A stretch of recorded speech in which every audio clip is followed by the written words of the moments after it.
Hello दोस्तों, आप लोगों का स्वागत है सक्सेस प्लेटफॉर्म के इस यूट्यूब चैनल पर। आज हम लोग कवर करेंगे प्लेटफॉर्म सेट नंबर 2 को। तो समय का ख्याल रखते हुए हम जल्द से जल्द इसको शुरुआत करने जा रहे हैं प्रश्न संख्या 1 के साथ। तो प्रश्न संख्या 1 को पढ़ेंगे, Mahatma Gandhi and Bihar some reminiscences के लेखक कौन है? तो ये इस पुस्तक को लिखा गया है डॉक्टर राजेंद्र प्रसाद के द्वारा। प्रश्न संख्या 2 को पढ़ेंगे। प्रश्न संख्या 2 में पूछा जा रहा है कि ये जो एक कालखंड दे रखा है और घटना दे रखा है, इस दोनों को एक दूसरे से मैच करना है। तो पढ़ते हैं 1775 ईस्वी के बारे में। तो 1775 ईस्वी में दोस्तों प्रथम आंग्ल मराठा युद्ध हुआ था। तो ए को 3 से मैच करेंगे, साथ साथ ऑप्शन को भी देखते चलेंगे। ऑप्शन में क्या दे रखा है? 1775 में जो प्रथम आंग्ल मराठा युद्ध है, तो ए को जो 3 से मैच किया जा रहा है, इसकी शुरुआत ऑप्शन सी और डी में दे रखा है। ऑप्शन सी और डी में दे रखा है, तो यानी कि ऑप्शन सी या डी इसी में से कोई 2 सही होगा। ऑप्शन ए और ऑप्शन बी गलत होगा। अब पढ़ते हैं अगला में पूछा जा रहा है, बताया जा रहा है कि 1780 में, तो दोस्तों 1780 में द्वितीय आंग्ल मैसूर युद्ध हुआ था, यानी कि बी का 4। तो बी का 4 यहाँ आपको ऑप्शन नंबर सी में भी दे रखा है और ऑप्शन नंबर डी में भी दे रखा है। अगले कॉलम को पढ़ते हैं। अगला में दे रखा है 1824 ईस्वी में। 1824 ईस्वी में प्रथम आंग्ल बर्मा युद्ध हुआ था, यानी कि सी का 1। यानी दोस्तों इसमें ये डी भी कैंसिल हो जाएगा, इसका आंसर हो जाएगा ऑप्शन नंबर सी। बढ़ते हैं अगले प्रश्न की तरफ। अगला प्रश्न दे रखा है कि निम्न में से किसने भारत में अंग्रेज़ों का सर्वाधिक विरोध किया? तो दोस्तों हमेशा से ही मराठाओं द्वारा अंग्रेज़ों का सर्वाधिक विरोध किया जाता रहा है। मराठा क्या होते थे कि इन्होंने कभी भी अंग्रेज़ों की स्वाधीनता या गुलामी करना नहीं चाहा, हमेशा अंग्रेज़ों का विरोध ही किया। तो सर्वाधिक विरोध जो है वो मराठाओं द्वारा किया जाता रहा अंग्रेज़ों का। प्रश्न संख्या 4, 19वीं शताब्दी में किस देश का भारत की ओर विस्तार का डर एंग्लो अफगान संबंधों का आधार था? तो हुआ यूँ था कि ये रूस के संदर्भ में ये बोल रहा था कि एंग्लो अफगान भारत की ओर जो रूस का जो झुकाव हुआ, तो ये एंग्लो अफगान विस्तार के संबंधों का आधार रूस का माना गया था। ठीक है। प्रश्न संख्या 5 में पूछा जा रहा है कि लॉर्ड वेलेस्ली जो थे, लॉर्ड वेलेस्ली की सहायक संधि को स्वीकार करने वाला पहला मराठा सरदार कौन था? तो इसको स्वीकार किया गया था पेशवा बाजीराव द्वितीय के द्वारा। लॉर्ड वेलेस्ली की सहायक संधि को ये पेशवा बाजीराव जो थे द्वितीय, वो पहले मराठा सरदार थे। प्रश्न संख्या 6, दादा भाई नौरोजी द्वारा प्रतिपादित अपवाद सिद्धांत की सही परिभाषा नीचे के किस कथन में आता है? ये जो पूछा जा रहा है कि अपवाद सिद्धांत है, तो ये क्या है? धन निष्कासन के संबंध में दादा भाई नौरोजी ने एक पुस्तक लिखी थी, धन निष्कासन का सिद्धांत, ड्रेन ऑफ वेल्थ। ठीक है। इसमें पढ़ते हैं, दे रखा है ऑप्शन नंबर ए में देश के संसाधनों का उपयोग ब्रिटेन के हित में किया जा रहा था। तो हाँ, देश के संसाधनों का अधिकतम उपयोग या उसका शोषण अंग्रेज ही कर रहे थे। तो ए नंबर सही है। बी नंबर पढ़ते हैं। प्रश्न ऑप्शन नंबर बी, भारत की राष्ट्रीय संपदा का एक भाग अथवा कुल वार्षिक उत्पाद ब्रिटेन को निर्यात कर दिया जाता था, जिसके लिए भारत को कोई वास्तविक प्रतिफल नहीं मिलता था। ऑप्शन नंबर बी भी सही है। ऑप्शन नंबर सी को देखते हैं, भारत में ब्रिटिश सामान का आयात किया जाता था और देश को दिन प्रतिदिन अधिकाधिक गरीब बनाया जाता था। यानी कि ये सभी ऑप्शन सही है। इसका ऑप्शन नंबर डी सही आंसर हो जाएगा। प्रश्न संख्या 7 में दे रहा है कि 1857 की क्रांति के बारे में निम्नलिखित में से कौन सी एक अवधारणा सही है? इसमें 4 ऑप्शन दिए गए हैं। पूछा जा रहा है कि कौन सी अवधारणा जो है वो सही है। तो भारतीय इतिहासकारों ने इसे भारतीय विद्रोह के रूप में वर्णित किया है। तो यह भारतीय इतिहासकारों ने इसे भारतीय विद्रोह के रूप में वर्णित तो किया ही है। ब्रिटिश इतिहासकारों ने इसे स्वाधीनता का संग्राम कहा है। ऑप्शन नंबर बी, चलो ऐसा तो नहीं है। ऑप्शन नंबर सी, इसने भारत में ईस्ट इंडिया कंपनी की शासन प्रणाली को मृत प्राय बना दिया है। साथियों, ऑप्शन नंबर डी को भी पढ़ लेते हैं। यह क्रांति भारत में प्रशासनिक तंत्र को सुधारने हेतु की गई थी। देखिए इसमें ऑप्शन नंबर सी अधिक तार्किक लग रहा है। वो इस संदर्भ में, वो इसलिए क्योंकि जब 1857 की क्रांति समाप्त हुई थी तो उसके बाद क्या हुआ था ना कि उससे पहले ब्रिटिश जो कंपनी थी, ब्रिटिश ईस्ट इंडिया कंपनी, वो भारत पर शासन का काम कर रही थी। वहीं भारत को रेगुलेट कर रहा था, शासन उन्हीं के हाथों में थी। इस 1857 की क्रांति के बाद क्या हुआ कि इनके हाथों से ये शासन की जो थी बागडोर डायरेक्ट महारानी के हाथों में चली गई थी। तो क्या हुआ था ना कि ऑप्शन सी आपसे पूछा, बता रहा है ऑप्शन सी में कि इसने भारत में ईस्ट इंडिया कंपनी की शासन प्रणाली को मृत प्राय बना दिया। देखिए यहाँ ईस्ट इंडिया कंपनी की शासन प्रणाली को मृत बना दिया गया, इस चीज़ को हाईलाइटेड किया जा रहा है। तो इसका सही आंसर ऑप्शन नंबर सी हो जाएगा। प्रश्न संख्या 8। प्रश्न संख्या 8 में कह रहा है कि निम्नलिखित युग में कौन सही सुमेलित नहीं है, इसमें कौन गलत है उसको चूज करना है। तो पावना विद्रोह 1873 ये आपका सही है। उसके बाद दक्कन किसान विद्रोह 1875, हाँ ये 1875 में हुआ था। ऑप्शन सी में दे रखा है कि सन्यासी विद्रोह 1894, जी नहीं ये आपका गलत है। सन्यासी विद्रोह जो हुआ था साथियों, वो हुआ था 1760 में। 1760 में सन्यासी विद्रोह हुआ था। और ऑप्शन नंबर डी दे रहा है कोल विद्रोह 1831 से 32, हाँ तो ये सही है। अब बढ़ेंगे प्रश्न संख्या 9 की तरफ। प्रश्न संख्या 9 में क्या पूछा जा रहा है? प्रश्न संख्या 9 में पूछा जा रहा है दोस्तों कि निम्न महापुरुषों में से कौन भारतीय जागृति का जनक कहा जाता है। तो देखिए इसमें भारतीय जागृति का जनक, भारतीय राष्ट्रीय राजनीति का पुनर्जागरण का जनक, इन कई नामों से राजा राम मोहन राय को विभूषित किया गया है। साथ ही साथ उनको भारतीय पुनर्जागरण का दूत भी कहा गया है। प्रश्न संख्या 10 में पूछ रहा है कि किस वायसराय के कार्यकाल में देसी भाषा वर्नाक्यूलर प्रेस अधिनियम लागू किया, यानी कि वर्ना प्रेस अधिनियम जो है वो किसके काल में ये लागू किया गया है। और दूसरा प्रश्न इससे ये भी बन सकता है कि किसके काल में वर्नाक्यूलर प्रेस एक्ट को निरस्त कर दिया गया। बहरहाल अभी ये प्रश्न है कि लागू करने के बाद में। देखिए साथियों इसका हो जाएगा ऑप्शन नंबर सी लिटन। और एक मैं आपको एक ट्रिक, छोटा सा ट्रिक दे रहा हूँ। लागू करना है तो लिटन लागू करेगा, ल से लिटन ल से लागू।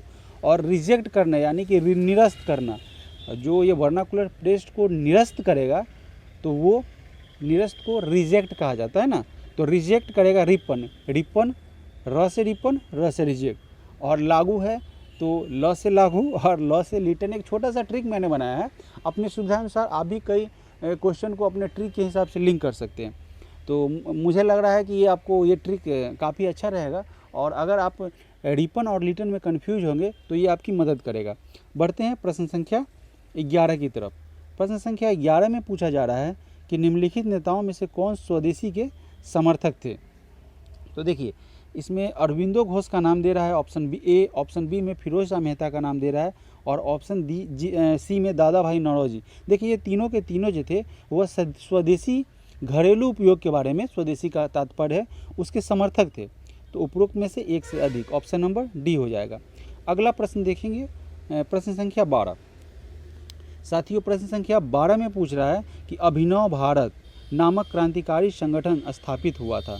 ठीक है, उसको महाराष्ट्र में किया गया था, पंजाब में किया गया था, उत्तर प्रदेश में किया गया था या बंगाल में किया गया था। तो इसको महाराष्ट्र में इस संगठन का स्थापना हुआ था और इसके संस्थापक थे वो वी.डी. सावरकर थे, विनायक दामोदर सावरकर। अब क्या करेंगे, प्रश्न संख्या 13 को पढ़ेंगे दोस्तों। इससे 13 प्रश्न संख्या को तो हम पढ़ेंगे ही, पूरा 150 प्रश्नों को कवर करेंगे। लेकिन इससे पहले आपको हम बोलेंगे कि आप अपना प्यार बनाए रखिए, इस चैनल को सब्सक्राइब कीजिए और अधिक से अधिक लोगों के साथ शेयर करें ताकि मुझे इससे उत्साह मिले और मैं और अच्छे से अच्छे कंटेंट को अच्छी तरीके से आपके सामने बेहतर ढंग से रखने का प्रयास कर सकूं और रखूँगा ही। तो इस विश्वास के साथ कि आप लोग हमें अपना प्यार बनाए रखेंगे हमारे चैनल के प्रति, सक्सेस प्लेटफॉर्म को आप सब्सक्राइब करें और अपने मित्रों के साथ शेयर किए। प्रश्न संख्या 13 को पढ़ते हैं। प्रश्न संख्या 13 में पूछा जा रहा है कि चंपारण में किसानों की दशा की ओर गांधी जी का ध्यान किसने आकर्षित किया। तो ये जो राजकुमार शुक्ल थे वो बार बार गांधी जी से आग्रह कर रहे थे। हुआ यूँ था कि चंपारण में विद्रोह में, चंपारण में किस लिए विद्रोह हुआ इसलिए कि वहाँ पे क्या करते थे, अंग्रेज तिनकठिया प्रणाली का उपयोग कर रहे थे, यानी कि आपको 3/20 भाग में आपको खेती करना ही था, ठीक है। और जो नील किसान थे, नील की खेती करनी थी, तो नील की खेती करने से क्या हो जाती थी, भूमि बंजर हो जाती थी, उनको सही लगान नहीं दिया था, सही उनको मजदूरी नहीं मिलती थी, उनका शोषण हो रहा था। तो इसके परिप्रेक्ष्य में राजकुमार शुक्ल ने गांधी जी का चंपारण की ओर ध्यान खींचा था। तो उन्होंने इनवाइट किया था गांधी जी को चंपारण में आने के लिए। और ये चंपारण सत्याग्रह अगर आपसे पूछा जा रहा है कि ये कब हुआ था, तो उस चंपारण सत्याग्रह 1917 में हुआ था। 1917 में हुआ था चंपारण सत्याग्रह। साथियों, प्रश्न संख्या 14 को पढ़ते हैं। प्रश्न संख्या 14 में पूछ रहा है कि 1919 ईस्वी में पंजाब में हुए अत्याचारों से अपने विरोध के प्रतीक के रूप में किस विख्यात व्यक्ति ने ब्रिटिश सरकार द्वारा प्रदान किए गए नाइटहुड की उपाधि को लौटा दिया था। तो हुआ यूँ था कि 13 अप्रैल 1919 को जालियांवाला बाग हत्याकांड हुआ था। तो उससे बहुत मर्माहत हुए थे पूरे भारतवासी। उस दौरान क्या हुआ था, रविंद्रनाथ टैगोर ने जो उनको नाइटहुड की उपाधि अंग्रेजों के द्वारा प्रदान की गई थी, उसको उन्होंने लौटा दिया था। प्रश्न संख्या 15। प्रश्न संख्या 15 में पूछा जा रहा है कि महात्मा गांधी ने भारतीय राष्ट्रीय कांग्रेस के किस अधिवेशन की अध्यक्षता की थी। तो महात्मा गांधी ने एकमात्र अधिवेशन बेलगांव अधिवेशन 1924 में कांग्रेस की अध्यक्षता की थी। अब अगला प्रश्न पढ़ते हैं।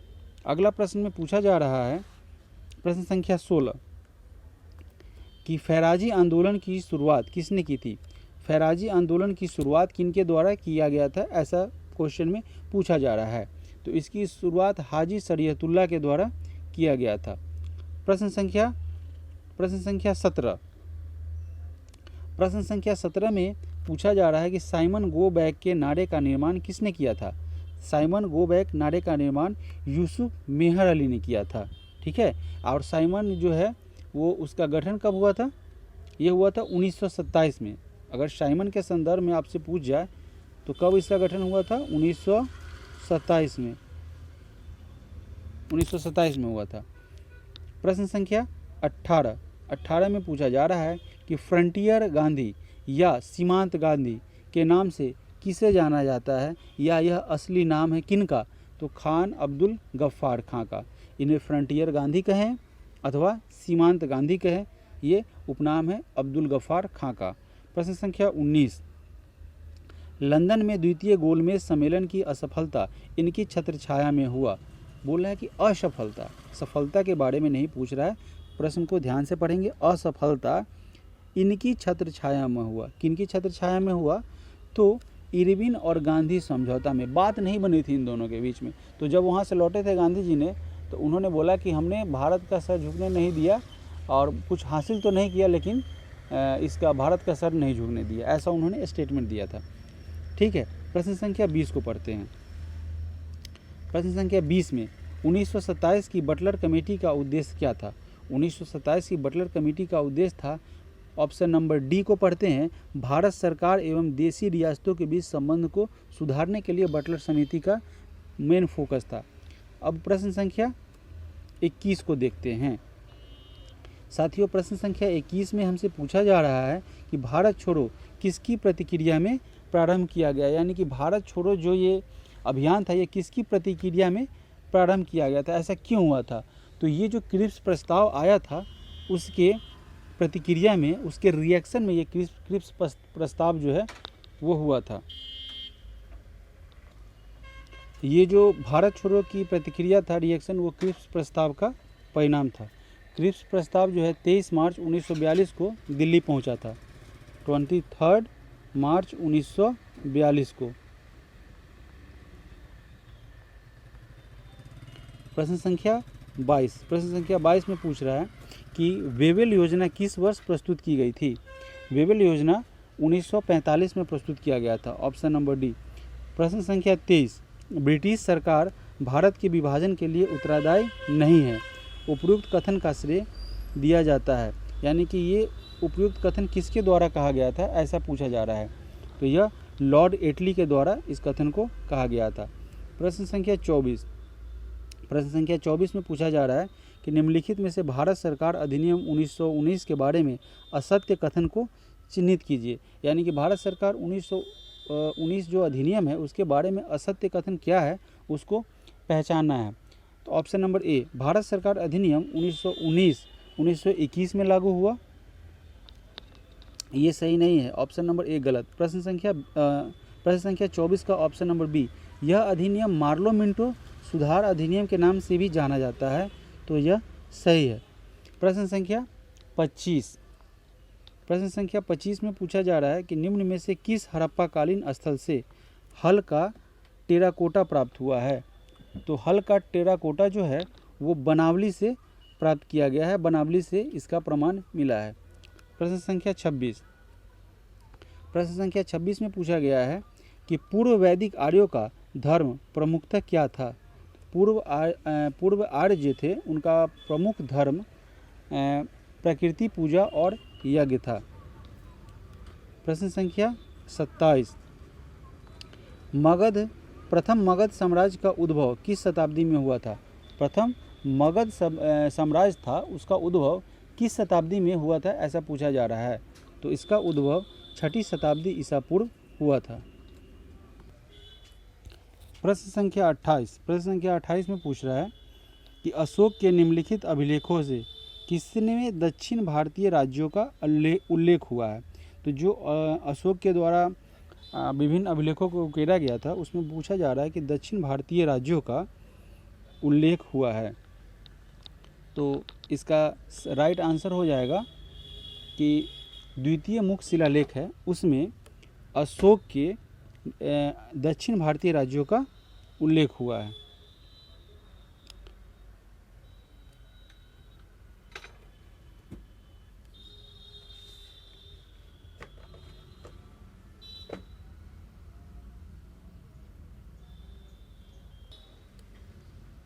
प्रश्न संख्या 29, बुद्ध का किसके सिक्कों पर अंकन हुआ है। बुद्ध का किसके सिक्कों पर अंकन हुआ है। तो वे कनिष्क का जो है कनिष्क के काल में बुद्ध के सिक्कों का अंकन हुआ है। प्रश्न संख्या 30, प्रश्न संख्या 30 में पूछा जा रहा है कि चोलों के अधीन ग्राम प्रशासन के बहुत से ब्यौरे जिन शिलालेख में हैं वे कहाँ हैं। यानी कि चोल कालीन जो बहुत सारे जो ब्यौरे हैं वो जिन शिलालेखों में है वो कहाँ है। तो वह उत्तर मेरू में उपलब्ध है या स्थित है। प्रश्न संख्या 31, प्रश्न संख्या 31 पूछ रहा है कि एलोरा के कैलाश मंदिर का निर्माण किसने करवाया था। तो देखिए इसका निर्माण ऐसे तो फिर राष्ट्रकूटों के द्वारा कराया गया था, लेकिन इसमें ऑप्शन में पूछ रहा है कि राष्ट्रकूट में इनमें से किन लोगों ने कराया था। तो ये कृष्ण वन के द्वारा कराया गया था, ऑप्शन नंबर बी। प्रश्न संख्या 32, प्रश्न संख्या 32 में पूछ रहा है कि इनमें कौन सा युग्म सही सुमेलित है। यानी कि ये जो कॉलम दे रखा है वो राइट मैच कौन सा है ऐसा पूछा जा रहा है। तो option number A Mitakshara Vigyaneshwar. देखिए इसमें ना मोर देन वन पूछा जा रहा है यानी ना एक से अधिक पूछा जा रहा है और पहला ही ऑप्शन आपको सही मिल गया मिताक्षरा विज्ञानेश्वर। तो ऑप्शन नंबर ए आपका सही हो जाएगा। इसकी रचना जो थी 11वीं सदी में हुई थी, 11वीं सदी में इसकी रचना हुई थी मिताक्षरा की। प्रश्न संख्या 33, प्रश्न संख्या 33 में पूछा जा रहा है कि आदि शंकराचार्य द्वारा स्थापित 4 मठ कहाँ स्थापित है। यानी कि वह 4 मठ जो आदि शंकराचार्य के द्वारा स्थापित किया गया था वो कहाँ है। तो वह मठ जोशी मठ, द्वारका, पुरी और श्रृंगेरी में स्थित है। अब प्रश्न संख्या 34 को पढ़ते हैं। प्रश्न संख्या 34 में पूछा जा रहा है कि बहमनी राज्य की प्रथम राजधानी निम्नलिखित में से कौन सी थी। बहमनी राज्य की प्रथम राजधानी जो थी वो गुलबर्गा थी। प्रश्न संख्या 35, प्रश्न संख्या 35 में पूछा जा रहा है कि सूची 1 को सूची 2 से सुमेलित करना है। तो सूची 1 में शासक दिया जा रहा है और सूची 2 में भवन दिया जा रहा है, उस दोनों को मैच करना है। तो मैच करते हैं। ऑप्शन ये जो ए दे रखा है सूची 1 में एबक, तो कुतुबुद्दीन ऐबक ने 2.5 दिन का झोपड़ा का निर्माण कराया था। तो ये ऑप्शन ए का हो जाएगा थर्ड। बी नंबर देखेंगे, इल्तुतमिश के द्वारा सुल्तानगढ़ी का निर्माण कराया गया था। फिर बलबन का पढ़ते हैं, बलबन किला खोड़ी से मैच कर दिया जाएगा, और अलाउद्दीन खिलजी जो श्री दुर्ग का निर्माण करेगा। इस तरीके से साथियों, इस तरीके से इसका राइट आंसर हो जाएगा ऑप्शन नंबर ए। ठीक है, बढ़ते हैं अगले प्रश्न की तरफ। अगला प्रश्न पूछा जा रहा है, निम्नलिखित में से किस इतिहासकार ने शाहजहां के शासनकाल को मुगल काल का स्वर्ण युग कहा है? यानी कि कौन से इतिहासकार है जिन्होंने शाहजहां के काल को मुगल काल में स्वर्ण युग के नाम से विभूषित किया है? तो ये किसके द्वारा कहा गया है? ये कहा गया है, ये कई इतिहासकारों के द्वारा कहा गया है, जिसमें V.S. स्मिथ थे, A.L. श्रीवास्तव थे, श्रीनिवास वर्मा थे। यानी कि इसका राइट आंसर हो जाएगा ऑप्शन नंबर डी। अगला प्रश्न, प्रश्न संख्या 37, जहांगीर ने किस कलाकार को नादिर उल जमा की उपाधि प्रदान की थी? तो जहांगीर के द्वारा नादिर उल जमा की उपाधि किसे प्रदान की गई थी? तो यह उपाधि अबुल हसन को प्रदान की गई थी। प्रश्न संख्या 38, प्रश्न संख्या 38 में पूछ रहा है कि निम्नलिखित में से कौन सा सही नहीं है? यानी कि जो गलत है आपका ऑप्शन है उसको फाइंड करना है। के मुंशी संविधान का प्रारूप बनाने वाली समिति के एक सदस्य थे। कौन सा सही नहीं है ऐसा पूछा जा रहा है। तो ये थे। ठीक है, संविधान सभा द्वारा भारतीय संविधान स्वीकार किया गया था। तो बिल्कुल संविधान सभा के द्वारा ही स्वीकार किया गया था। और ऑप्शन नंबर सी दे रहा है कि बलवंत राय मेहता समिति रिपोर्ट 1957 द्वारा पंचायती राज की संस्तुति की गई। ये भी सही है।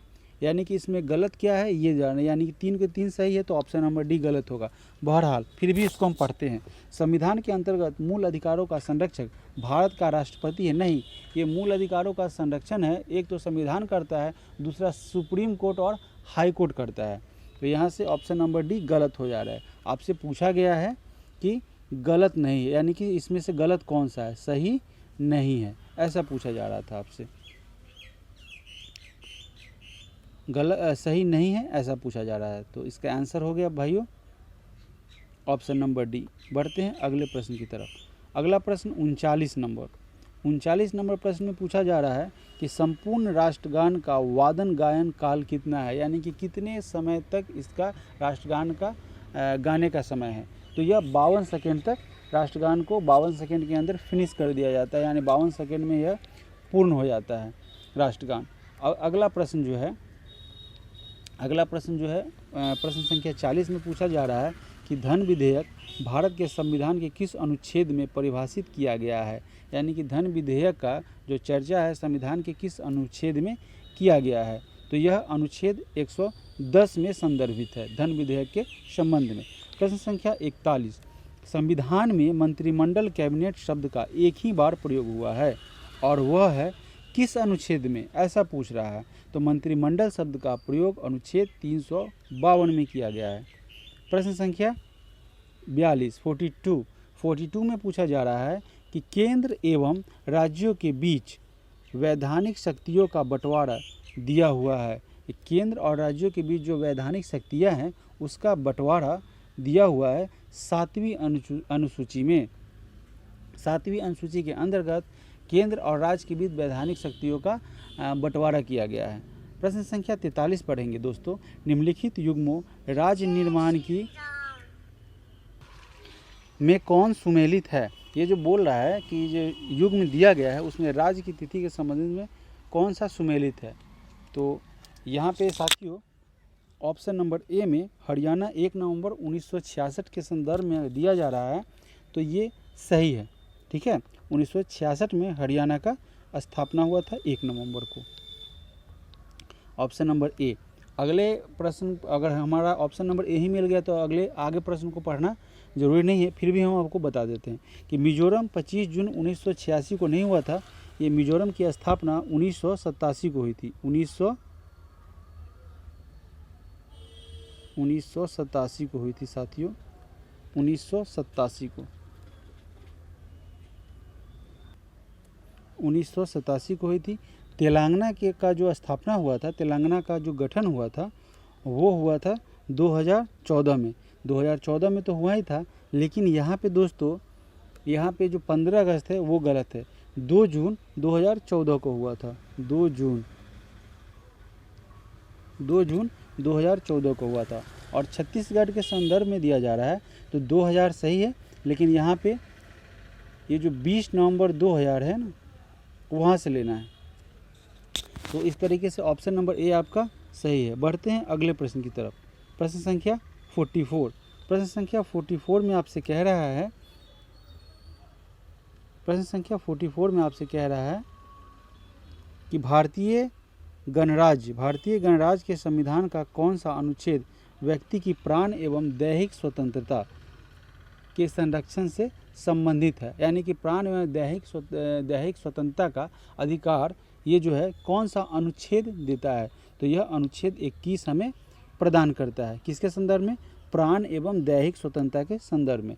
प्रश्न संख्या 45 में पूछा जा रहा है कि भारत के संविधान में कल्याणकारी राज्य का आदर्श किसमें प्रतिष्ठापित है, यानी कि किसमें प्रतिष्ठित है कल्याणकारी राज्य के संदर्भ में। तो वह राज्य के नीति निर्देशक तत्व में प्रतिस्थापित है। प्रश्न संख्या 46वां प्रश्न हमसे ये पूछ रहा है कि निम्न में से कौन सा एक भारत के संविधान का संघीय लक्षण नहीं है। भारत के संविधान का संघीय लक्षण नहीं है। तो यह जो है एक हरी नागरिकता संघीय लक्षण नहीं है। क्योंकि दोस्तों ऐसा इसलिए, भारत में सिंगल सिटीजनशिप तो चलता है, लेकिन भारत के संविधान में ये जो पूछ रहा है कि संविधान का संघीय लक्षण, तो संविधान में कहीं संघ का जिक्र ही नहीं है। तो ये एक हरी नागरिकता संघीय लक्षण नहीं है, ये तो गलत हो गया। अब प्रश्न संख्या 47 को देखते हैं। भारत की संसदीय व्यवस्था में शून्यकाल कहाँ से लिया गया है। तो ये शून्यकाल जो शब्द आया है भारतीय संसद व्यवस्था में, यह किसी और देश की नहीं अपितु भारत की ही देन है। प्रश्न संख्या 48 को पढ़ते हैं। प्रश्न संख्या 48 में कह रहा है कि यह निश्चय करने का अधिकार कि कौन सी जाति अनुसूचित मानी जाएगी, यह अधिकार किसको है। ये कौन डिसाइड करता है कि कौन सी जाति अनुसूचित जाति है अथवा नहीं। तो यह राष्ट्रपति महोदय के द्वारा किया जाता है। यह राष्ट्रपति महोदय के द्वारा किया जाता है। प्रश्न संख्या 49 को पढ़ते हैं। प्रश्न संख्या 49 में पूछ रहा है कि लोकसभा को कार्यकाल पूरा होने के पहले भंग किया जा सकता है। तो यह प्रधानमंत्री की सिफारिश पर राष्ट्रपति के द्वारा हो सकता है। होता क्या है कि ये जो लोकसभा का कार्यकाल पूरा होने से पहले भंग होने का जब स्थिति आएगा, तो प्रधानमंत्री यह राष्ट्रपति को आग्रह करेंगे, तो राष्ट्रपति प्रधानमंत्री के सिफारिश पर, पूरा मंत्रिमंडल के सिफारिश पर, और मेनली डिसीजन राष्ट्रपति क्या होगा कि इसको भंग कर देंगे, लोकसभा के कार्यकाल को भंग कर देंगे राष्ट्रपति प्रधानमंत्री की आदेश पर, प्रधानमंत्री के डिसीजन से। प्रश्न संख्या 50। प्रश्न संख्या 50 में पूछ रहा है कि लोक लेखा समिति में निम्नलिखित सदस्य होते हैं, नीचे दिए गए कूट में से सही उत्तर चुन दीजिए। लोक लेखा समिति में जो सदस्य होते हैं उसमें से सही आपको जो दे रखा है ABCD, उसमें से सही आपको चयन करना है। तो लोकसभा में कितने होते हैं?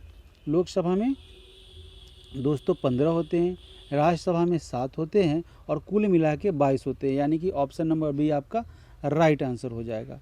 प्रश्न संख्या 51। प्रश्न संख्या 51 को पढ़ते हैं। इनमें से किस संशोधन के द्वारा दिल्ली राष्ट्रीय राजधानी क्षेत्र बनाया गया। कौन से संशोधन हुआ जिसमें दिल्ली को राष्ट्रीय राजधानी क्षेत्र बना दिया गया। तो 69वां 69th जो हुआ संशोधन, उसके द्वारा दिल्ली को राष्ट्रीय राजधानी क्षेत्र बनाया गया। प्रश्न संख्या 52। राज्य विधान परिषद के विषय में सही क्या है। इसमें सही क्या है उसको चुनना है। तो इसका कार्यकाल 6 वर्ष का होता है। दोस्तों यहाँ से तो ये गलत है, क्योंकि यह एक अस्थाई सदन है। ठीक है, तो प्रश्न पढ़ेंगे 2। देखिए दूसरा ऑप्शन में रिपीट हो ही गया कि यह एक अस्थाई सदन है, तो यह सही है। और ऑप्शन नंबर 3 पढ़ते हैं, कथन 3 पढ़ते हैं। यह भंग नहीं किया जा सकता, तो बिल्कुल सही है, अस्थाई है, भंग किया नहीं जा सकता है। अब पढ़ेंगे 4 में। 4 में 1/6 सदस्य स्थानीय संस्थाओं द्वारा निर्वाचित होते हैं। तो यह कथन दोस्तों गलत है। ठीक है, अगला पढ़ते हैं ऑप्शन नंबर 1/6 सदस्य विधानसभा द्वारा निर्वाचित होते हैं। तो प्यारे साथियों ये भी आपका गलत है। अब ऑप्शन नंबर 6 को पढ़ते हैं, प्रति दूसरे वर्ष इसके 1/3 सदस्य सेवानिवृत्त हो जाते हैं। बिल्कुल सही है। अब अगला ऑप्शन देखते हैं, उपराज्यपाल सदन का सभापति होता है। ये गलत है। और ऑप्शन नंबर 8 में देखते हैं, इसके सदस्यों का कार्यकाल 6 वर्षों का होता है। ठीक है, यानी कि यहाँ से आपका कौन कौन सा ऑप्शन सही हुआ? तो 2, 3 और यहाँ पे 2, 3, 6, 2, 3, 6 और 8, यानी कि ऑप्शन नंबर देखते हैं, ऑप्शन नंबर कौन सा में है? 2, 3, 6, 8, 2, 3, 6, 8, ये ऑप्शन नंबर सी में है। आपका राइट आंसर हो जाएगा ऑप्शन नंबर सी। बढ़ते हैं अगले प्रश्न की तरफ। अगला प्रश्न में पूछा जा रहा है, अगला प्रश्न में हमसे पूछा जा रहा है कि अगर किसी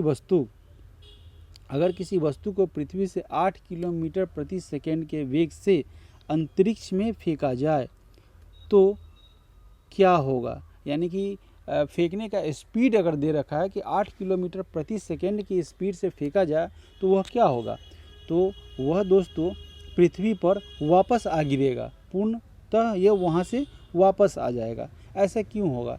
क्योंकि आप ऐसा 11.2 किलोमीटर प्रति सेकेंड के स्पीड से फेंकेंगे तो वो पृथ्वी पर वापस नहीं आएगा, क्योंकि पलायन वेग है 11.2 किलोमीटर पर सेकेंड। ठीक है, तो पलायन वेग है 11.2 किलोमीटर पर सेकेंड। लेकिन अगर आप 8 किलोमीटर प्रति सेकेंड के स्पीड से किसी वस्तु को ऊपर की ओर फेंकेंगे तो वह वापस आके पृथ्वी पर ही गिर पड़ेगा। प्रश्न संख्या 54 को देखते हैं। प्रश्न संख्या 54 में कह रहा है कि निम्न में से कौन सा एक कथन सही नहीं है, यानी कि कौन सा एक कथन जो है वह सही नहीं है, उसको फाइंड करना है। तो तापमान के बढ़ने पर वायु में ध्वनि का वेग बढ़ता है, सही बात है। वायु में ध्वनि वेग दाब पर निर्भर नहीं करता है,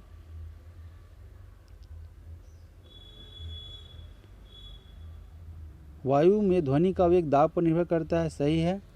और ऑप्शन नंबर सी पढ़ते हैं, आर्द्रता के बढ़ने पर वायु में ध्वनि वेग कम हो जाता है, तो ये गलत है।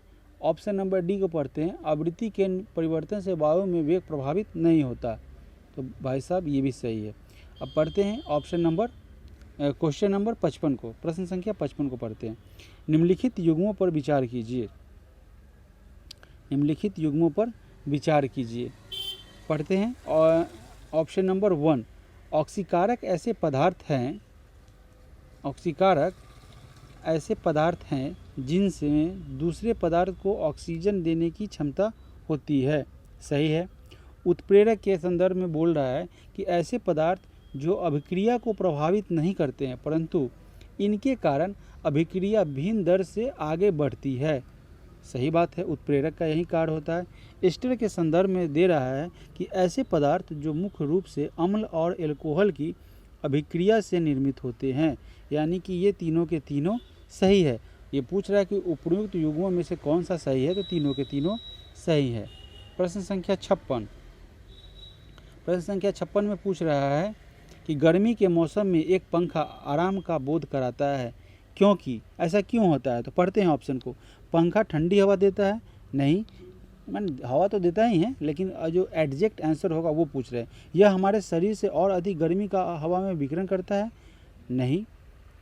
हवा में चालकता कंडक्टिविटी में वृद्धि होती है? नहीं। ऑप्शन नंबर डी हो जाएगा, हमारा पसीना अधिक गति से वाष्पित होता है। अब पढ़ते हैं प्रश्न संख्या 57, इंद्रधनुष दिखाई पड़ता है, इंद्रधनुष दिखाई पड़ता है कब? तो सूर्य के प्रकाश के विक्षेपण के कारण, ऑप्शन नंबर सी। हम क्वेश्चन को भाई साहब ज़्यादा एक्सप्लेन नहीं करेंगे, हम क्या करेंगे जल्दी जल्दी क्वेश्चन को कवर करने का प्रयास करेंगे, चूँकि कुल मिला के 15 सेट हम लोगों को करना है। 58, मनुष्य की आँख में किसी वस्तु का प्रतिबिंब जो बनता है वो किस भाग में बनता है? तो यह रेटिना पर बनता है, यानी कि दृष्टिपटल पर बनता है। प्रश्न संख्या 59, प्रश्न संख्या 59 में पूछा जा रहा है कि कम वोल्टेज पर कार्य करने पर विद्युत मोटर प्रायः जल जाते हैं, ऐसा क्यों होता है? ऐसा इसलिए होता है कि वे अधिक विद्युत धारा खींचते हैं जो वोल्टेज के प्रतिलोमानुपाती होता है, जिस कारण से क्या होता है, विद्युत मोटर जल जाते हैं ना, वो ज़्यादा वोल्टेज खींचता है। प्रश्न संख्या 60, प्रश्न संख्या 60 में पूछ रहा है कि सड़क पर चलने की अपेक्षा बर्फ़ पर चलना कठिन होता है। ऐसा इसलिए होता है कि बर्फ़ जो होता है चिकना होता है, वहाँ पे घर्षण कम होता है। तो पढ़िए ऑप्शन नंबर कहाँ दे रखा है ऐसा कि बर्फ़ सड़क से सख्त होती है, बर्फ़ सड़क से सख्त होती है, सड़क बर्फ़ से सख्त होती है। जब हम पैर से धक्का देते हैं तो बर्फ़ कोई प्रतिक्रिया व्यक्त नहीं करती। बर्फ़ में सड़क की अपेक्षा घर्षण कम होता है, यानी कि ऑप्शन नंबर डी आपका राइट आंसर हो जाएगा। साथियों बढ़ते हैं प्रश्न संख्या 61 की तरफ। 61 में दोस्तों क्या पूछा जा रहा है, 61 में आपसे पूछा जा रहा है कि निम्नलिखित युग्मों का विचार कीजिए। निम्नलिखित जो युग्म दे रखा है उस पर विचार कीजिए, ऐसा बता रहा है। तो पढ़ते हैं क्या है, डॉपलर प्रभाव, रमन प्रभाव और बायल का नियम पढ़ते हैं। इसमें से कौन कौन सा सही सुमेलित है, इसके संदर्भ में पूछा जा रहा है। तो डॉपलर प्रभाव, तरंग स्रोत के सापेक्ष तरंग की आवृत्ति में परिवर्तन, राइट है। रमन प्रभाव जो है प्रकाश के वर्ण विक्षेपण के संदर्भ में ऐसा बोल रहा है, तो विक्षेपण के कारण प्रकाश की तरंग दैर्घ्य में परिवर्तन होता है, ये भी आपका राइट आंसर है। बॉयल का नियम, गैस के दाब और कंटेनर के आयतन के बीच संबंध, ये तीनों के तीनों सही हो जाएंगे, यानी कि ऑप्शन नंबर सी आपका राइट आंसर हो जाएगा। अब अगला प्रश्न पढ़ेंगे। अगला प्रश्न पूछ रहा है कि परमाणु में कक्ष को भरने का क्रम नियंत्रित होता है, ठीक है। तो यह अफबाउ सिद्धांत के द्वारा, अफबाउ सिद्धांत जो है ना, उसके द्वारा परमाणु के कक्ष में भरने का क्रम नियंत्रित होता है। अब प्रश्न संख्या 63 पर आते हैं। तालाब में तैरने से मनुष्य की त्वचा जल जाती है, ऐसा इसलिए होता है क्योंकि वहाँ क्लोरीन होता है ना। तो ऑप्शन नंबर बी में दे ही रखा है कि क्लोरीन के कारण। प्रश्न संख्या 64, नीचे दिए गए पदार्थों का उनके घनत्व के अवरोही क्रमानुसार सही अनुक्रम कौन सा है। तो ये जो घनत्व है अवरोही करना, यानी कि ज़्यादा से कम की तरफ, तो किसका ज़्यादा घनत्व है वैसे करके कम की तरफ जाएगा सीक्वेंस, ठीक है। तो इसमें इस्पात, पारा, सोना, देखिए इसमें से जो ऑप्शन हमें मुझे दिखाई दे रहा है उसमें सबसे ज़्यादा घनत्व सोना का होता है। सोना का होता है 19.3 होता है। उसके बाद पारा का आएगा 19.3, फिर पारा का आएगा 13.6, फिर उसके बाद इस्पात का आएगा 7.85। इस तरीके से ऑप्शन नंबर बी आपका राइट आंसर हो जाएगा। प्रश्न संख्या 65 में प्रश्न पूछ रहा है कि पॉलीथीन की थैलियों को नष्ट नहीं किया जा सकता क्योंकि वे बनी होती है। देखिए ऐसा इसलिए होता है ना कि वो जो है उनका निर्माण पॉलीमर से होता है, तो उनको नष्ट नहीं किया जा सकता है, ठीक है। प्रश्न संख्या 66, सूची 1 को सूची 2 से मैच करना है ना, सही उत्तर का चयन करना है। तो पढ़ते हैं, प्रश्न में क्या कह रहा है, सिलिकॉन कार्बाइड। तो सिलिकॉन कार्बाइड जो है उसका मैचिंग हो जाएगा, और यहाँ पे तीसरा नंबर में कृत्रिम हीरा से। फिर दे रहा है कार्बन तंतु। कार्बन तंतु को हम वायुयान से मैच करते हैं, इसका मैचिंग हो जाएगा ऑप्शन नंबर 4 में वायुयान। फिर कार्बन डाइऑक्साइड के संदर्भ में बता रहा है, तो कार्बन डाइऑक्साइड प्रकाश संश्लेषण से इसका मैचिंग हो जाएगा। और डाइक्लोरो डाइफ्लोरो मेथेन का जो है वो प्रशीतक के रूप में फ्रिज में जो होता है ना, और रेफ्रिजरेटर में इसका प्रशीतक के रूप में यूज किया जाता है। अब बढ़ेंगे प्रश्न संख्या 67 पर। प्रश्न संख्या 67 कह रहा है कि जैविक जगत में होने वाले कार्य, गुण व पद्धति के अध्ययन के इस ज्ञान को मशीनी जगत में उपयोग करने को क्या कहा जाता है।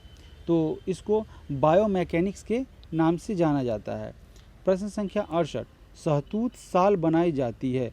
शहतूत जो साल है उसका निर्माण किया जाता है, तो इसका निर्माण चीरू के बाल से किया जाता है।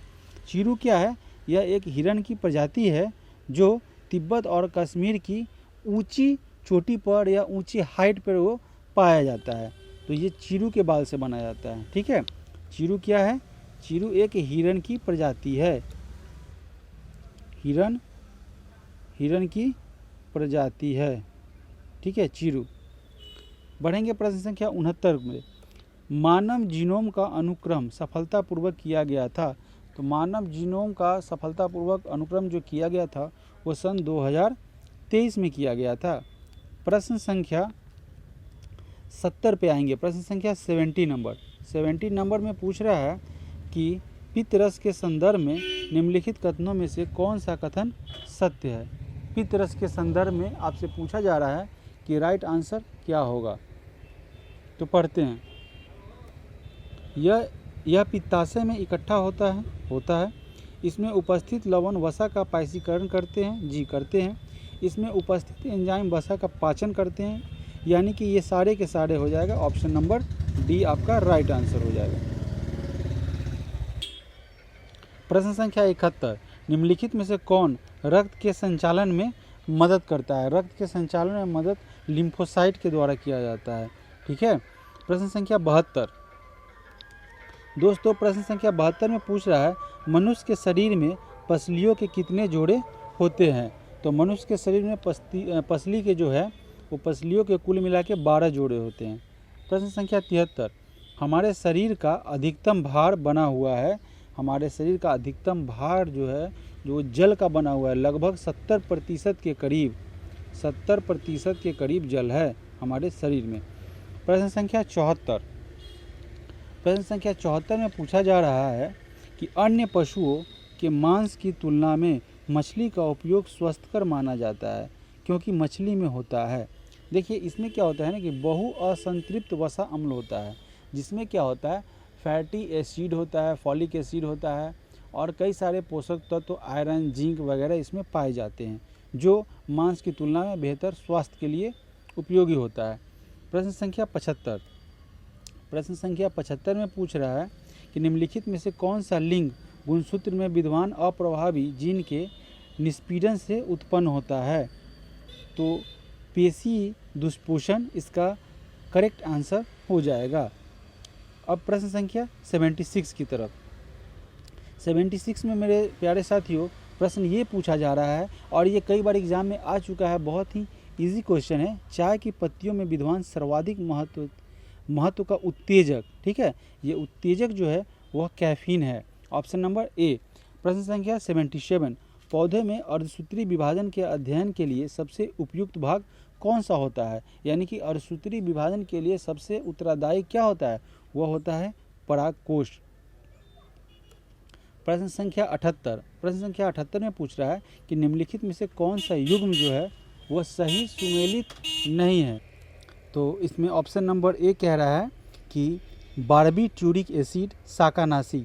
तो ये क्या पूछ रहा है कि सही सुमेलित नहीं है, तो इसमें इसका राइट आंसर ए हो जाएगा। ऑप्शन बी में कह रहा है क्लोरोरैम्फेनिकोल, ये प्रतिजैविक के रूप में यूज किया जाता है और मार्फिन का यूज दर्द निवारक के रूप में किया जाता है और क्विनिनैन यानी कि कुनैन को जो होता है ना उसका मलेरिया रोधी के रूप में यूज किया जाता है। यानी तीनों के तीनों ये सही है। ऑप्शन नंबर ए सुमेलित नहीं है।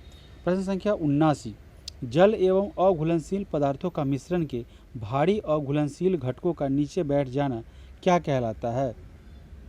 तो नीचे बैठ जाना जो प्रक्रिया होती है उसको अवसादन कहते हैं। अवसादन जमा हो जाना। अवसाद का मतलब क्या होता है, अब देखिए आपको समय नहीं है फिर भी आपको हम जल्दी से बताते हैं।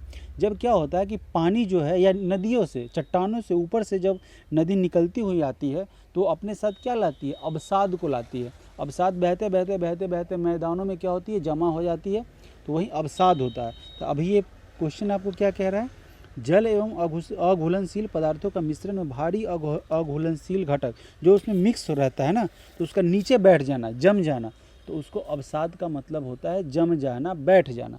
आपको याद भी नहीं करना पड़ेगा। ऑप्शन नंबर ए इसका करेक्ट आंसर हो जाएगा। प्यारे साथियों, अब प्रश्न संख्या 80 की तरफ बढ़ते हैं और आपको फिर से याद दिला देंगे कि आप लोगों का प्यार और आशीर्वाद, आप लोगों का सपोर्ट निहायत ज़रूरी है। इसके बिना यह काम अधूरा रह जाएगा। तो मेरे चैनल को सब्सक्राइब, शेयर और लाइक करें और जो भी सजेशन है वो हमें कमेंट के माध्यम से देते रहें। तो बढ़ते हैं प्रश्न संख्या 80 की तरफ। प्रश्न संख्या 80 में पूछ रहा है कि प्लवमान जिनपिंग जीन के सिद्धांत का प्रतिपादन किसने किया था। तो इसका प्रतिपादन बारबरा मैलिंगटॉक के द्वारा किया गया था। बारबरा मैकक्लिंटॉक के द्वारा इसका प्रतिपादन किया गया था। प्रश्न संख्या 81। प्रश्न संख्या 81 में पूछ रहा है स्त्रियों की तुलना में अधिक पुरुष वर्णांधता से पीड़ित क्यों होते हैं, यानी कि स्त्रियों की तुलना में पुरुष में अधिक वर्णांधता, ठीक है, कलर ब्लाइंडनेस जो है पुरुषों में ज़्यादा क्यों होता है। ऐसा इसलिए होता है क्योंकि उनमें एक्स क्रोमोसोम होता है, यानी कि महिलाओं में एक्स क्रोमोसोम होता है, एक्स, और पुरुषों में क्या होता है, एक्स वाई क्रोमोसोम होता है। प्रश्न संख्या 82 में पूछ रहा है कि अस्पतालों से निकलने वाले, जो अस्पताल से जैविक कचरे निकलते हैं, उनके निपटान का सबसे अच्छा तरीका क्या है। तो उसका सबसे अच्छा तरीका है भस्मीकरण। प्रश्न संख्या हम बढ़ते हैं 83 की तरफ। 83 में पूछा जा रहा है कि 83 में दोस्तों यहाँ से आपके गणित के प्रश्न शुरू हो जाएंगे। तो हम क्या करेंगे, गणित के प्रश्नों को फिलहाल रहने देते हैं, जीएस के प्रश्नों पर फोकस करते हैं। अब इस स्लाइड में साथियों जीएस के प्रश्न नहीं हैं, बढ़ते हैं अगले स्लाइड में।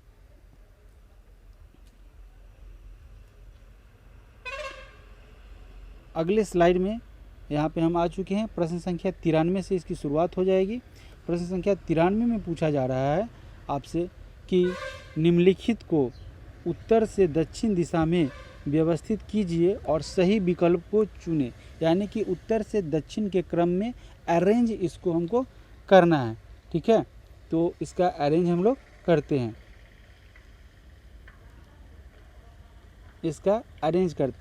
तो सबसे पहले इसमें क्या आ जाएगा, माउंट काराकोरम, यानी कि ऑप्शन नंबर 3 माउंट काराकोरम आ जाएगा। फिर आ जाएगा लद्दाख श्रेणी, यानी कि ऑप्शन नंबर 2। फिर ऑप्शन नंबर 1 आएगा जास्कर श्रेणी, और चौथा हो जाएगा आपका माउंट एवरेस्ट, यानी कि 4। 3, 2, 1, 4 ये ऑप्शन नंबर सी में है, यानी कि ऑप्शन सी आपका राइट आंसर हो जाएगा। अब बढ़ते हैं अगले प्रश्न की तरफ। प्रश्न संख्या 94 में कह रहा है कि निम्नलिखित में से कौन से सही सुमेलित नहीं है, यानी कि सुमेलित है और नहीं है। साथियों इसको ध्यान से पढ़ेंगे, ये बहुत सारा कन्फ्यूजन क्रिएट करता है। तो इसमें से कौन सही सुमेलित नहीं है, ऐसा पूछा जा रहा है। तो सन्निकट्टा कर्नाटक, धरसाना गुजरात, डिडवाना गुजरात, नहीं ये डिडवाना गुजरात नहीं है, ये यही आपका गलत है। बाद बाकी सारे के सारे सही है, यानी कि ऑप्शन नंबर सी आपका करेक्ट आंसर हो जाएगा। ये डिडवाना गुजरात नहीं, राजस्थान में पड़ता है, राजस्थान।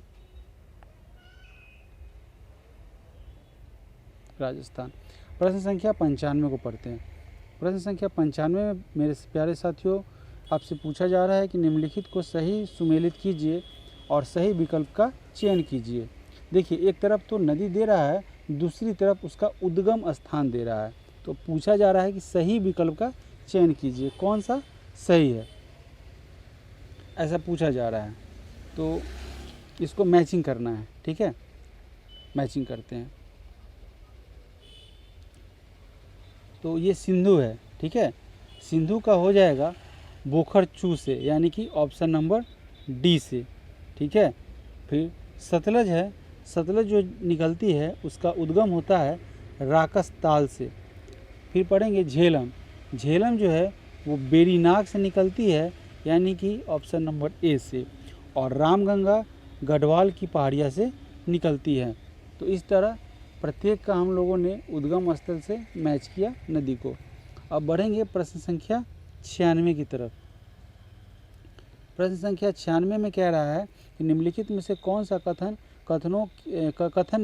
केंद्रीय बजट 2023-24 के बारे में सत्य है, यानी कि सत्य कथन को पहचानना है। इसमें से क्या क्या सही है। तो राजकोषीय घाटा बजट वर्ष में सरकार की ऋण सीमा को दर्शाता है, सही बात है। ऑप्शन नंबर बी में बता रहा है कि सरकार द्वारा वित्त वर्ष 2025 से 26 का राजकोषीय घाटे को 4.5% से नीचे लाने का लक्ष्य निर्धारित किया गया है, ये भी सही है। ऑप्शन नंबर सी को पढ़ेंगे, वर्ष 2023 से 24 में राजकोषीय घाटा जीडीपी का 6.4% अनुमानित है, यानी कि सारे के सारे आंसर सही है, ऑप्शन नंबर डी आपका राइट आंसर हो जाएगा। बढ़ते हैं प्रश्न संख्या 97 की तरफ। प्रश्न संख्या 97 में मेरे प्यारे साथियों पूछा जा रहा है कि IMD के अनुसार भारत में सामान्य वर्षा कितनी है। तो IMD क्या करता है, वर्षा के बारे में आंकड़ा जारी करता है। तो ये पूछा जा रहा है कि भारत में सामान्य वर्षा कितनी है IMD के अनुसार। तो भारत में सामान्य वर्षा 88 सेंटीमीटर है। प्रश्न संख्या 98 में पूछ रहा है कि दंडकारण्य पठार निम्नलिखित में से किस राज्य में स्थित है। तो दंडकारण्य पठार जो है वो ये जो है इसमें से कहाँ कहाँ स्थित है, ऐसा पूछा जा रहा है। तो उसका एक लंबा रेंज है जो कि छत्तीसगढ़ में भी पड़ता है, आंध्र प्रदेश में भी पड़ता है और तेलंगाना में पड़ता है। तो इसका भी आंसर हो जाएगा ऑप्शन नंबर डी। अब बढ़ते हैं प्रश्न संख्या 99 की तरफ। बिहार में पाइराइट कहाँ पाया जाता है। बिहार में पाइराइट की उपलब्धता रोहतास में है। ठीक है, प्रश्न संख्या 100 पे आए हैं। अभी हम लोग प्रश्न संख्या 100 पे आ गए हैं और देखते हैं प्रश्न संख्या 100 में क्या पूछ रहा है। प्रश्न संख्या 100 कह रहा है कि भारत और बिहार की जनसंख्या पिरामिड क्रमशः है। देखिए प्रश्न ये पूछ रहा है कि भारत और बिहार की जो जनसंख्या है उसका पिरामिड क्रमशः क्या है। तो पिरामिड है नीचे की ओर मध्य में उभार वाला और नीचे भारी। ठीक है, ऑप्शन नंबर ए, इसको समझ लेंगे। प्रश्न संख्या 101, निम्नलिखित में से कौन से जिले कृषि जलवायविक क्षेत्र 1 के अंतर्गत आते हैं। तो ये जो है सीतामढ़ी, मधुबनी और वैशाली जो है वो कृषि जलवायविक क्षेत्र 1 के अंतर्गत आते हैं। प्रश्न संख्या 102 में पूछ रहा है कि निम्नलिखित को सही सुमेलित करें और सही विकल्प का चयन कीजिए। राइट मैच करना है प्यारे साथियों, तो मैच करते हैं। इसका क्या कह रहा है कि हैली जो है भूमि और समुद्री समीर है, तो ये आपका सही है। फिर पूछा जा रहा है फ्लोन के बारे में बताया जा रहा है। तो फ्लोन क्या है, ITCZ सिद्धांत है। बी को 4 से मैच करेंगे। फिर कह रहा है कि कोटेश्वरम सी, तो सी जो है यानी कोटेश्वरम तिब्बत के पठार का गर्म होना। और एम्टीयीन जो है, एम्टीयीन पश्चिमी जेट धारा की भूमिका है। इस तरीके से प्यारे साथियों इसको मैच करते हैं तो हम देखते हैं कि इसका राइट आंसर क्या हो रहा है। इसका right answer option number D हो रहा है। बढ़ते हैं अगले प्रश्न की तरफ। अगला प्रश्न 103 में पूछा जा रहा है कि हिंद महासागर द्विध्रुव IOD के सकारात्मक चरण से, ये जो है हिंद महासागर द्विध्रुव है उसके सकारात्मक चरण से क्या, तो इससे भारत में अधिक वर्षा होती है। ठीक है, प्रश्न संख्या 104, युवाला का निर्माण किस कर्ता द्वारा किया जाता है। तो युवाला का निर्माण पानी के द्वारा किया जाता है। देखिए युवाला होता क्या है, तो जब पानी जब एक तरह से जब टर्न लेती है तो वहाँ पे एक गड्ढा बनता है, पानी के नचने के कारण कॉर्नर पे एक गड्ढा बनता है, गर्त बनता है, उसी को युवाला कहा जाता है। ठीक है, प्रश्न संख्या 105, हरित क्रांति का कार्यान्वयन करने के लिए बिहार का चयन क्यों नहीं किया गया है। ऐसा इसलिए नहीं हुआ मेरे प्यारे साथियों कि वहाँ पे एक तो बहुत छोटी भूमि जोते हैं, यानी कि एक सारे जैसे एक होता है ना, बहुत दूरी में भूमि नहीं है तो भूमि का आकार भी छोटा है। दूसरे साथ ही साथ में यहाँ पे कृषि यंत्रीकरण का निम्न स्तर है। कृषि यंत्रीकरण जो है यहाँ पे उसका सुविधा बहुत कम है। ये पूछ रहे, अब बी में दे रहा है कृषि ऋण की प्रचुर आपूर्ति नहीं है, इसकी नहीं है। ऑप्शन नंबर ए और सी यानी कि उपरोक्त में एक से अधिक हो जाएगा। अब पढ़ेंगे एक प्रश्न नंबर 106 को। 106 में कह रहा है कि गंगा नदी प्रणाली को निम्नलिखित में से कौन सी सहायक नदियाँ सही सुमेलित है। इसमें सहायक नदियाँ जो सही है उसके संदर्भ में आपसे पूछा जा रहा है। ठीक है, तो ये है ऑप्शन नंबर सी, अलकनंदा और धौली गंगा। अलकनंदा और धौली गंगा जब मिलती है तो विष्णुप्रयाग बनता है। ठीक है, अलकनंदा और पिंडार जब बनेंगे तो यहाँ पे कर्णप्रयाग बनेगा, कर्णप्रयाग। दोस्तों प्रश्नों को ज़्यादा हम डिटेल्स में नहीं समझा पाएंगे क्योंकि बहुत सारे प्रश्न हैं और कुल 15 सेट को करना है, तो आपको आंसर बताते जाएंगे और प्रश्नों को जल्दी से जल्दी कवर करने का प्रयास करते जाएंगे। ठीक है, प्रश्न संख्या 107, 107 में कह रहा है कि गंगा की निम्नलिखित में से कौन सी सहायक नदियाँ अपने मिनरल स्थल से साथ सही सुमेलित है। इसमें कौन सा राइट मैचिंग है उसके बारे में पूछ रहा है। तो इसमें क्या है ना, उपरोक्त में एक से अधिक है। ठीक है, कैसे उपरोक्त में एक से अधिक है तो मैं आपको बताता हूँ। गोमती जो है कन्नौज में नहीं, ये घाघरा छपरा में, ये भी सही है। और ये गंडक जो है गाजीपुर नहीं है, यहाँ पे जो पब्लिकेशन है उसके माध्यम से गलती हुई है, यहाँ पे हाजीपुर होना चाहिए। ठीक है, अब बढ़ते हैं प्रश्न संख्या 108 की तरफ। प्रश्न संख्या 108 में पूछा जा रहा है कि किस राज्य केंद्र शासित प्रदेश में भारत का पहला मानव दुग्ध बैंक स्थित है। मानव दूध जो है वो किस जो है मानव दूध बैंक का स्थापना जो किया गया है वो किस राज्य केंद्र शासित प्रदेश में किया गया है, जो भारत का पहला है, तो वो महाराष्ट्र में। ठीक है, जो उसकी स्थापना हुई थी 1989 में, 1989 में। ठीक है, प्रश्न संख्या 109। प्रश्न संख्या 109 में पूछ रहा है कि निम्नलिखित में से कौन भारत में बाल लिंगानुपात में गिरावट का कारण है। किस कारण से बाल लिंगानुपात में गिरावट होती है। तो क्या होता है कि कन्या भ्रूण हत्या, जन्म से पहले ही कन्या की हत्या कर दी जाती है, गर्भ में ही की जाती है, और ज़रूरी नहीं कि गर्भ में, उसके पश्चात भी उनकी हत्या कर दी जाती है। ठीक है, तो यहाँ ऑप्शन नंबर बी में दिया हुआ है कन्या भ्रूण हत्या। प्रश्न संख्या 110। 110 में कह रहा है कि centre for development of telematics C के बारे में क्या सही है। ठीक है, उसके संदर्भ पर विचार करना है। ठीक है, तो पढ़ते हैं मेरे प्यारे साथियों कि यह सूचना प्रौद्योगिकी अधिनियम 2000 के तहत स्थापित किया गया है। यह एक वैधानिक न्याय है जो स्वदेशी दूरसंचार अनुसंधान और विकास के लिए मसाल वाहक के रूप में कार्य करता है। ऐसा नहीं है, ये गलत है। प्रधानमंत्री विभिन्न मंत्रालयों और दूर संचालक क्षेत्रों के उपाध्यक्ष और 10 अन्य सदस्यों के साथ इसके अध्यक्ष के रूप में कार्य करते हैं। ये गलत है। इसके जो अध्यक्ष होते हैं वो क्या होते हैं कि संचार एवं IT मंत्री होती है। ठीक है, इसके जो अध्यक्ष होते हैं संचार एवं IT मंत्री होते हैं। क्या होते हैं? IT मंत्री इसके अध्यक्ष होते हैं। प्रश्न संख्या 111 की तरफ बढ़ते हैं। प्रश्न संख्या 111 में कह रहा है कि फिलिप वक्र क्या दर्शाता है। फिलिप जो वक्र है, फिलिप्स वक्र, वह क्या दर्शाता है। तो वो जो है मुद्रास्फीति के दर और बेरोजगारी के दर के बीच एक संबंध को व्यक्त करता है, संबंध को दर्शाता है, यानी कि ऑप्शन नंबर ए। प्रश्न संख्या 112, केंद्रीय बजट 2023-24 में शामिल डिजिटल पब्लिक इंफ्रास्ट्रक्चर का संबंध किस क्षेत्र से है, ऐसा पूछा जा रहा है। तो इसका संबंध कृषि क्षेत्र से है।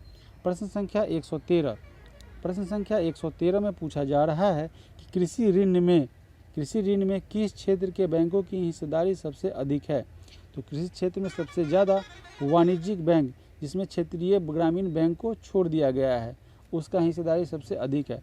प्रश्न संख्या 114, अल्पाधिकार से आप क्या समझते हैं। अल्पाधिकार जो होता है उससे आप क्या समझते हैं, ऐसा पूछा जा रहा है। तो बाजार में कुछ बड़े व्यापारियों का जो प्रभुत्व होता है उसका संबंध होता है अल्पाधिकार से। इसमें सभी लोगों का नहीं होता है, जो बड़े बड़े पूंजीपति लोग होते हैं उनका बाजार पर एकाधिकार होता है, आधिपत्य होता है, यानी कि वर्चस्व होता है। प्रश्न संख्या 115, प्रश्न संख्या 115 में कह रहा है कि केंद्रीय बजट में युवा उद्यमियों द्वारा एग्री स्टार्टअप के प्रोत्साहन हेतु किस निधि की स्थापना का प्रावधान किया गया है। तो यह कृषि वर्धक निधि है, जिसको केंद्रीय बजट में युवा उद्यमियों द्वारा एक स्टार्टअप के रूप में प्रोत्साहित किया गया है। प्रश्न संख्या 116, चंद्रयान 3 LVM-4 द्वारा श्रीहरिकोटा के सतीश धवन अंतरिक्ष केंद्र से डैश को लॉन्च किया गया। तो इसको लॉन्च किया गया 14 जुलाई 2023 को। देखिए प्यारे साथियों, इसका नाम था जो इस सैटेलाइट के जिस रॉकेट के माध्यम से इसको लॉन्च किया गया उसको फैटमैन का नाम भी दिया गया है, उसको फैटमैन के नाम से जाना जाता है। फैटमैन ये क्या है, कौन सा रॉकेट है, तो उपनाम दिया गया है फैटमैन का, ये है LVM-3 और M4। ठीक है, ये रॉकेट है, इसको फैटमैन का नाम दिया गया है। प्रश्न संख्या 117 पर बढ़ते हैं। प्रश्न संख्या 117 में पूछा जा रहा है कि परमाणु ऊर्जा आयोग के नए अध्यक्ष के रूप में किसे नियुक्त किया गया है। परमाणु ऊर्जा आयोग के नए अध्यक्ष के रूप में अजीत कुमार मोहंती को नियुक्त किया गया है। ठीक है। प्रश्न संख्या 118, केंद्रीय बजट 2023-24 के अनुसार शहरी अवसंरचना विकास निधि की स्थापना किस बैंक के द्वारा की गई। तो इसकी स्थापना राष्ट्रीय आवास बैंक के द्वारा की गई। प्रश्न संख्या 119, राष्ट्रपति मुर्मू ने यानी कि द्रौपदी मुर्मू ने किसे प्रेसिडेंट्स कलर प्रदान किया है। यानी कि राष्ट्रपति द्रौपदी मुर्मू के द्वारा किसे प्रेसिडेंट कलर प्रदान किया गया है। तो INS द्रोणाचार्य को। प्रश्न संख्या 120, भारत में महिला और पुरुष 2022 रिपोर्ट के संबंध में निम्नलिखित में से कौन सा कथन सही है। सही कथन को फाइंड करना है।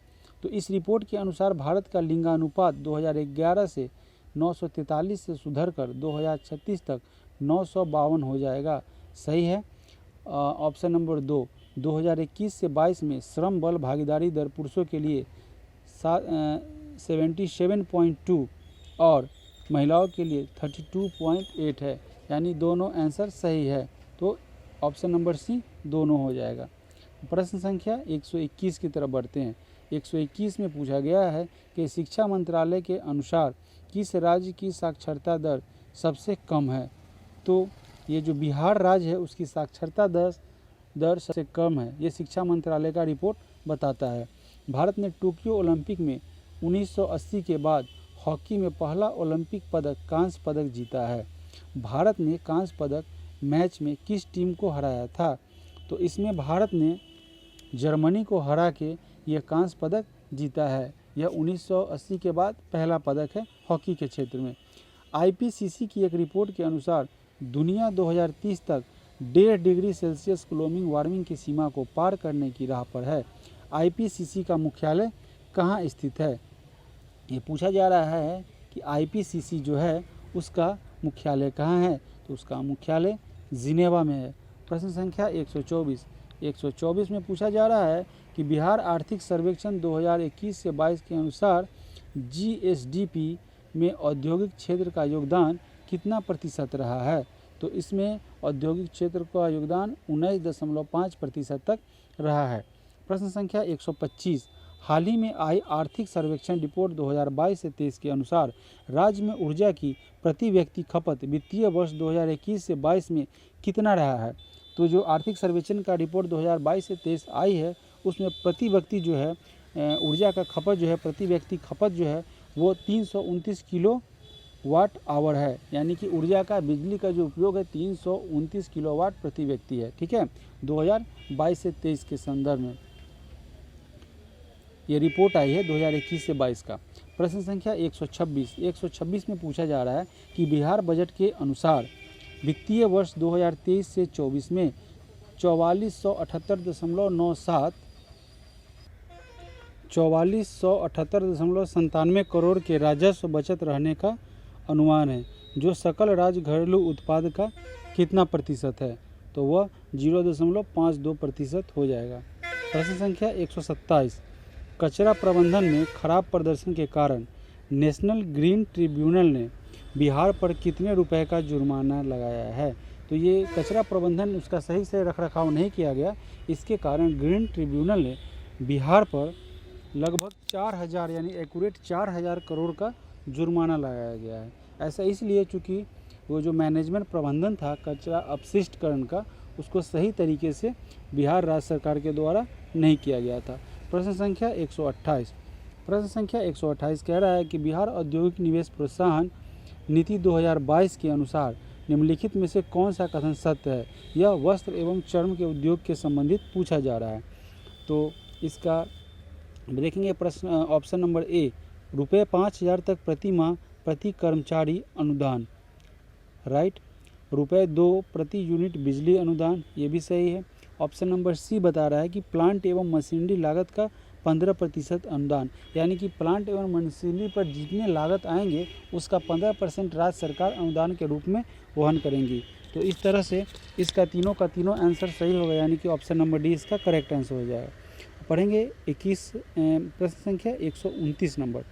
बिहार कृषि विश्वविद्यालय भागलपुर के द्वारा किस फसल की नई नस्ल सौबोर कुंवर की खोज की गई है?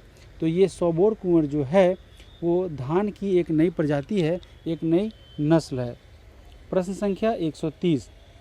प्रश्न संख्या 130 में पूछ रहा है कि राज्य सरकार के द्वारा सामूहिक सिंचाई योजना के तहत सामूहिक नलकूप लगाने के लिए किसानों को कितने प्रतिशत का अनुदान दिया गया है? तो ये जो सामूहिक नलकूप है इसके लिए किसान को 80% का अनुदान प्रदान किया गया है। प्रश्न संख्या 131। बिहार राज्य में पहाड़ों पर आग से पर्यावरण की सुरक्षा करने के लिए कौन सा दस्त को तैनात किया गया है, यानी कि कौन सा दस्ता का गठन किया गया है? तो इसके लिए अग्नि निगरानी दस्ता का गठन किया गया है। प्रश्न संख्या 132। प्रश्न संख्या 132 में पूछ रहा है कि AICTE किसके साथ मिलकर राष्ट्रीय स्तर के हैकाथॉन कवच 2023 का शुभारंभ किया है? तो पुलिस अनुसंधान और विकास ब्यूरो जो है वो राष्ट्रीय स्तर के हैकाथॉन कवच 2023 का शुभारंभ कर रहा है। प्रश्न संख्या 133। बिहार के कितने प्रखंड में दिन भर दूध उपलब्ध कराने के लिए होल डे मिल्क बूथ स्थापित किया जाएगा? तो ये जो है बिहार के कितने प्रखंडों के संदर्भ में है, तो इसमें कोई लिमिट नहीं है। बिहार के जितने भी प्रखंड होंगे सभी प्रखंड में होल डे मिल्क उपलब्ध कराने के लिए मिल्क डे बूथ स्थापित किया जाएगा। प्रश्न संख्या 134। प्रश्न संख्या 134। किस देश ने एशियाई खो खो चैंपियनशिप के पुरुष और महिला दोनों खिताब जीते हैं?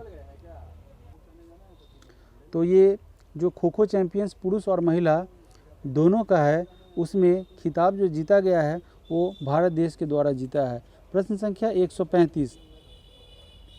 भारतीय विशिष्ट पहचान प्राधिकरण किस मंत्रालय के तहत काम करता है? तो ये जो है विशिष्ट प्राधिकरण मंत्रालय जो है ये जो है वो आपका जो काम करता है इलेक्ट्रॉनिक और सूचना प्रौद्योगिकी मंत्रालय के अंतर्गत काम करता है। प्रश्न संख्या 136। प्रश्न संख्या 136 में पूछा जा रहा है कि इसरो ने श्रीहरिकोटा के सतीश धवन अंतरिक्ष केंद्र से भारत के सबसे बड़े launch vehicles mark 3 LV-M3 rocket one wave India 2 mission को डैश उपग्रहों के साथ सफलतापूर्वक लॉन्च किया है। तो यह जो है 36 उपग्रहों के साथ इसको लॉन्च किया गया है। Option number D. प्रश्न संख्या 137। टाइगर शार्क 40 अभ्यास के संबंध में कौन सा कथन सत्य है? तो ऑप्शन नंबर 1 में दे रहा है कि चट्टोग्राम में BNS निर्विक में अभ्यास टाइगर शार्क 40 आयोजित हुआ है। तो ऑप्शन नंबर ए भी सही है। अब ऑप्शन नंबर 2 को देखेंगे। यह एक संयुक्त बांग्लादेश अमेरिकी नौसेना अभ्यास है, यानी कि आपका दोनों का दोनों सही है। Option number C. प्रश्न संख्या 138 की तरफ बढ़ते हैं। प्रश्न संख्या 138 में पूछा जा रहा है कि भारत का सबसे गहरा मेट्रो स्टेशन कहाँ बन रहा है? भारत का सबसे गहरा मेट्रो स्टेशन के बारे में पूछा जा रहा है, तो यह कहाँ बन रहा है? भारत का सबसे गहरा मेट्रो स्टेशन पुणे में बन रहा है। प्रश्न संख्या 139। प्रश्न संख्या 139 में पूछा जा रहा है कि जनगणना 2021 के संबंध में कौन सा कथन सही है? जनगणना 2021 के संदर्भ में 2 कथन दिए गए हैं, जिसमें से बताया जा रहा है कि जनगणना फॉर्म के केवल 6 धर्म हिंदू, मुस्लिम, ईसाई, बौद्ध, सिख और जैन का विकल्प होगा। तो ये ऑप्शन सही है। इसमें केवल 6 ही ऑप्शन दिया गया है धर्म के संबंध में। ऑप्शन नंबर 2 बोल रहा है कि यह जनगणना भारत की दूसरी डिजिटल जनगणना होगी। तो ये आपका गलत है। ऑप्शन नंबर ए आपका राइट आंसर, केवल 1। प्रश्न संख्या 140। ग्लोबल स्लेवरी इंडेक्स 2023 के संबंध में कौन सा कथन सही है? तो इसमें 2 स्टेटमेंट दे रखा है कि ग्लोबल स्लेवरी इंडेक्स GSI 160 देशों के लिए आधुनिक गुलामी का राष्ट्रीय अनुमान प्रदान करती है।